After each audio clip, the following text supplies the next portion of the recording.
Assalamualaikum warahmatullahi wabarakatuh. Waalaikumsalam warahmatullahi wabarakatuh. Para jemaah sekalian, kita lanjutkan untuk kita Al-Quran Surah Al-Zalzalah. Alhamdulillah, masyaallah, masyaallah. Nasallallahu bissalamati wa rahmatullahi wa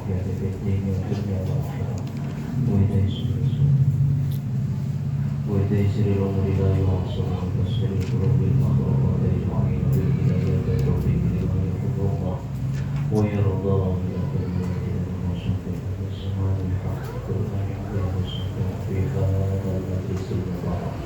اللهم أخرجنا من ظلمات الوهم وأكرمنا بنور الفهم وافتح علينا بمعرفة العلم واستغفر لنا أبواب فضلك يا أرحم الراحمين. صل وسلم على جميع المرسلين والحمد لله رب العالمين.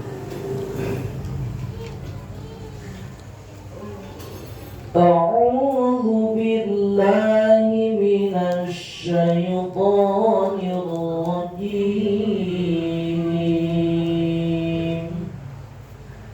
بسم الله الرحمن الرحيم. الحمد لله رب العالمين.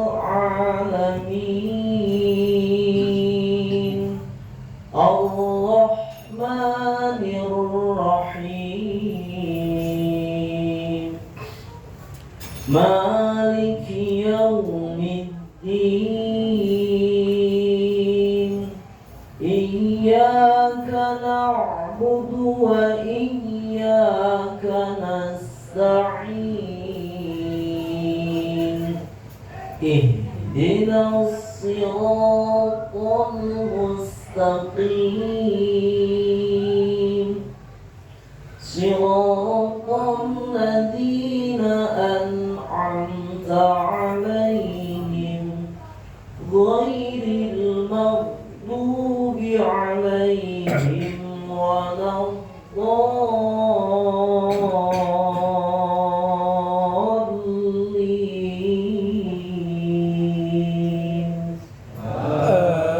Amin. بسم الله الرحمن الرحيم.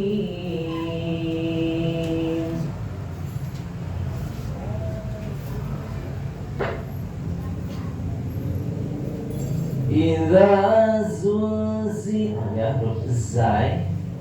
Zai itu salah satu makhraj ujung lidah menempel ke gusi gigi seri bawah. Ya, ada makhraj yang masuk kepada ujung lidah menempel ke gusi gigi seri atas, ada ujung lidah menempel ke gusi seri bawah. Ini salah satunya huruf zai. Zai temannya huruf apa aja yang satu makhrajnya? 3 huruf yang satu makhraj, cuman beda. Zai, sin, sad, 3 huruf. 3 huruf yang termasuk makhraj, ujung lidah menempel ke gusi gigi seri bawah. Penting makhraj itu diperhatikan. Kenapa ditekankan masalah makhrijul huruf? Karena makhrijul huruf masuk kepada salah satu rukun tajwid yang nomor pertama. Makanya penting supaya ketika kita pengucapan huruf di dalam Al-Quran tidak keliru mana zal, mana zai. Kadang ketukar dulu iza, maksudnya ya, jangan sampai ketukar mana zal, mana zai. Apabila makhrajnya berbeda, maka praktek pengucapannya pun harus berbeda. Idza zulzilatil zi itu ya. Praktek pengucapan huruf zai yaitu nyengir dulu. Baik itu harakat fathah, kasroh sekalipun doma, tetap prakteknya nyengir dulu. Idza zulzilatil ardu zilzalaha wa akhrajatil ardu athqalaha ya, jangan asko. Kalau asko bukan ta tapi sin. Ta beda, sin ta beda makhraj. Praktek pengucapannya harus beda. Kalau sin tadi satu makhraj dengan huruf zai, sad, ujung lidah menempel ke gusi gigi seri bawah, sedangkan ta satu makhraj dengan huruf zal dan huruf dha. Torful lisan, torful tanaya ulia makhrajnya. Ujung lidah menempel ke ujung gigi seri atas. Torful lisan, ujung lidah, wa torful tanaya dan ujung gigi seri al-ulia kang atas. Di yang atas. Wa akhrajatil ardu athqalaha wa qala al-insanu ma laha yawma idzin tuhaddithu yawma idzin. Jangan terlalu ling, jangan terlalu din, ya. Antara ang dan di sini masuk kepada ikhfa hakiki taqarrub. Ketentuan ikhfa hakiki taqarrub apabila nun sukun atau tanwin, baik itu tanwin fathah, tanwin kasrah maupun tanwin dhamma, bertemu dengan salah satu huruf ikhfa hakiki taqarrub yang 3, maka praktek membacanya atau ikhfanya, suara ikhfanya mendekati huruf N. Yauma idzin tuhadditsu akhbaraha bi anna rabbaka awhalaha yauma idzin. Ini kadang praktek idgham biguna, kadang asal masuk. Jadi harus disesuaikan. Ketika teorinya idgham biguna, maka prakteknya pun harus idgham biguna. Harus sinkron antara teori dan praktek. Karena disesuaikan dengan keterangan idgham, ma huwa idgham? Idkhalu syai'i min syai'i. Idgham yaitu ibarat yang lain. Idgham wa ibaratun an khaltil harfaini fil akhari wa huwa ibaratun an khaltil harfaini wa idkhali ahadima fil akhari. Itu ya. Ibarat idgham.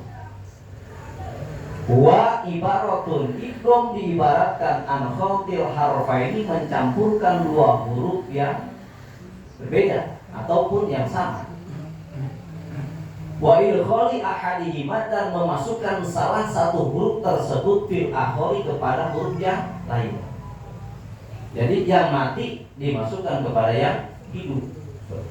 Tadinya mati hidup karena dimasukkan. Begitu ya. Huruf yang matinya tidak usah dibaca, langsung masuk kepada huruf yang hidup atau yang bertasydid, dan setelah dimasukkan ke huruf yang bertasydid ditahan karena sesuai keterangan idgham memasukkan, di gunnah ditahan. Jadi setelah dimasukkan ke huruf yang bertasydid maka ditahan minimal 2 harokat. Nah, misalnya kelamaan nggak apa-apa. Masalah gunnah itu kelamaan lebih bagus daripada asal itu. Jadi nggak ketahuan mana idhar mana idgham kan. Jadi jangan terlalu pelit ketika praktek pengucapan idgham, terkecuali niatnya bacaan hadri gitu ya. Kalau niatnya tartil perlahan itu disesuaikan dengan keterangan atau setengah faidah ya, baik di dalam sholat maupun di luar sholat.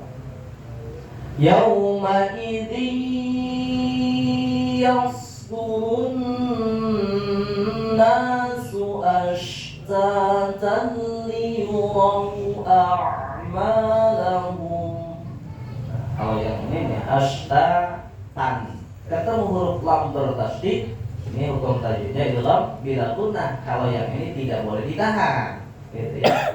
Kalau tadi bi gunnah kalawan den gunnah akan, kalau ini bila gunnah kalawan orang anak den gunnah akan.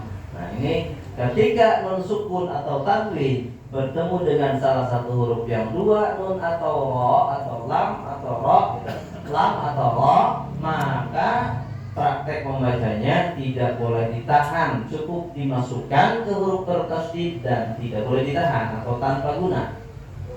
Yauma idzin yasdurun nasu ashtatan liyuraw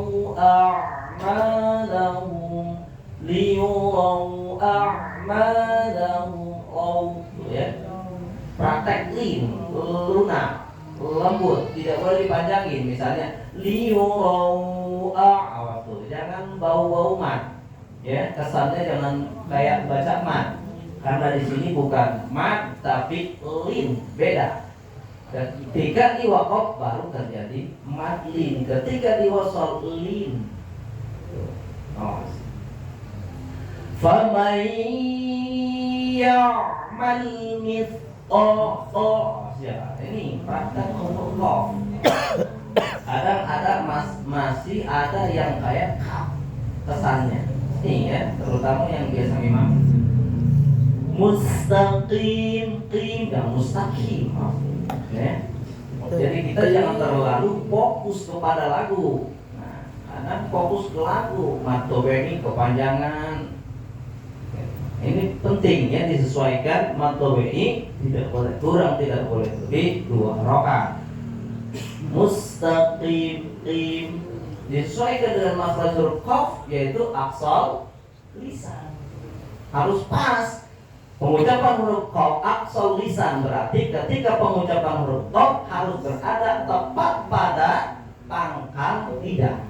Kalau mustaqim itu bukan pangkal lidah, tidak sesuai berarti ya. Sedangkan kenapa? Karena makhraj huruf itu salah satu rukun tajwid, bahkan yang pertama ditekankan itu makhrajul huruf yang jumlahnya 17 dibagi 5 bagian. Pahami. Setelah paham pakai. Jangan cuma paham tapi tidak dipakai. Pakai ya, karena ilmu itu bukan buat hiasan tapi buat dipakai ketika kita beribadah kepada Allah. Kalau cuma buat pamer doang, buat apa? Ilmu itu dikaji buat diamal. Makanya sesuai doa kita, kadang mudah-mudahan kita diberikan ilmu yang manfaat dan bisa diamalkan. Ilmu nafi muntafi bahasanya. Setelah mendapatkan ilmu yang manfaat dan bisa diamalkan. Nah, itu jangan sekedar ngaji, paham, ketika baca Al-Quran jojong baik, gitu, nggak makai, nggak ngikutin tajwid, awas ya, karena takut kita masuk kepada kategori rubba qari'in lil Quran wal Quran yal'an. Tuh, ngeri ya. Jadi tidak sedikit orang yang membaca Al-Quran bukan mendapatkan syafaat dari Al-Quran yang kita baca. Sebaliknya, wal Quran yal'anu, Al-Quran itu akan melaknat kepada si pembaca tersebut.